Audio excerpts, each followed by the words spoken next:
చిదంబరం గారు కూడా equally finances విషయంలో కానీ ఆర్థిక ఆర్థిక సంబంధించిన విషయాల్లో కానీ చాలా అవగాహన ఉన్న వ్యక్తి, ఎంతో అపారమైన నాలెడ్జ్ ఉన్న వ్యక్తి. సో దీన్ని మనం ఇలా కూడా అర్థం చేసుకోవచ్చా అంటే మీకు ఆయనకి మధ్య ఒక మేధావి పరంగా ఉన్న ఒక ఈగో క్లాషెస్ ఏమైనా ఉండేవి అని, అలా ఏమైనా ఉన్నాయా? అంటే he was also equally knowledgeable and he was making a point. Certainly there is no doubt. Chidambaram గారు అపారమైన అనుభవం ఉన్న వ్యక్తి, చాలా తెలివైన వ్యక్తి, అన్నీ అర్థం చేసుకోగల అది కెపాసిటీ ఆయనకు ఉందన్నమాట. కానీ ఇదేదో ఇంటలెక్చువల్గా వచ్చిన డిఫరెన్స్ ఒకటి, ఇంటలెక్చువల్గా వచ్చిన డిఫరెన్స్ అయితే అట్ ఇంటలెక్చువల్ లెవెల్ మేము సెటిల్ చేసుకోవచ్చు. లేకపోతే ఇది ఆర్బీఐ నిన్ను ఇండిపెండెంట్గా వదిలేయాలి, నేను చెప్పాను, నువ్వు నీ ఇష్టం, నీ జడ్జిమెంట్ ప్రకారం నువ్వు చెయ్యి అని ఒకటి. కానీ ఇది నేను చెబుతున్నాను, ఇది చేయలేదని తర్వాత మనస్పర్ధ పెట్టుకుని వేరే విధంగా మీరు అన్నట్టు అయ్యి పే ప్రైస్ అంటే అది that difference was not handled at an intellectual level. Okay okay.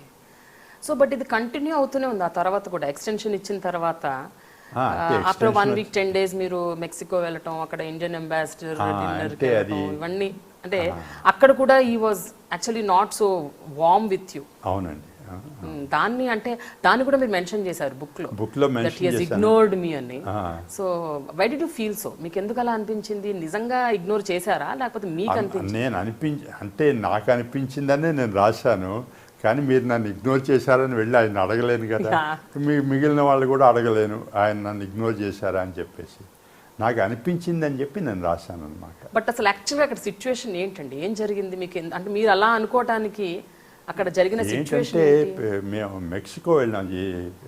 ఆయన అక్టోబర్ 2012లో ఒక పాలసీ అయింది.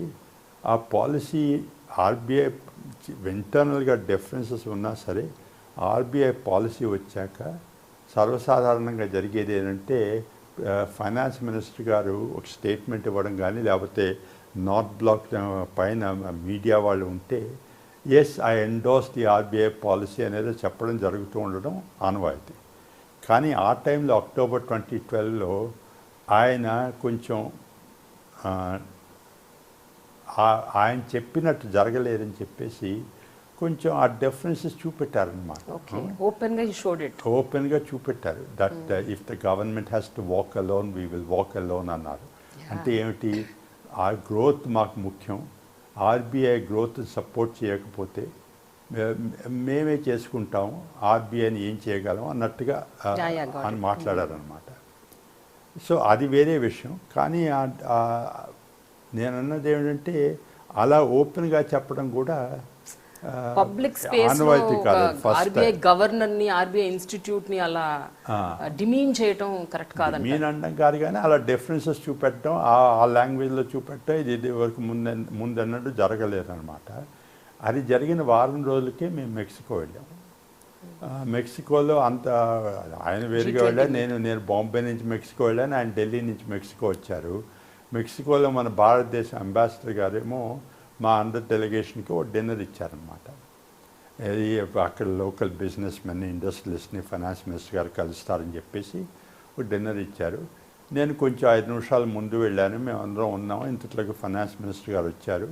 అందరికీ ఆయన అక్కడ 25 మంది ఉండుంటారు. అందరినీ కలిసి షేక్ హ్యాండ్ ఇచ్చి నన్ను చూసి మట్టుకు దాటేసి మిగిలిన వాళ్ళ దగ్గరికి వెళ్ళారనమాట. అప్పుడు నాకు అనిపించింది, నన్ను ఇలా నాకేసి ఒకసారి కన్ను కలిపి తర్వాత దాటేసి వెళ్ళిపోయారనమాట. He looked at me, as I said, kannu we locked eyes, but he just moved on. But was it continuing the whole of dinner అంటే ఉన్న 2-3 గంటలు అలాగే ఉన్నారా ఆయన, లేకపోతే మధ్యలో మళ్ళీ మాట్లాడారా? 2-3 గంటలు అంటే మీరు డిన్నర్స్ చూస్తారు కదా, ఎవళ్ళ గ్రూపులో వాళ్ళు మాట్లాడుకుంటూ ఉంటారు.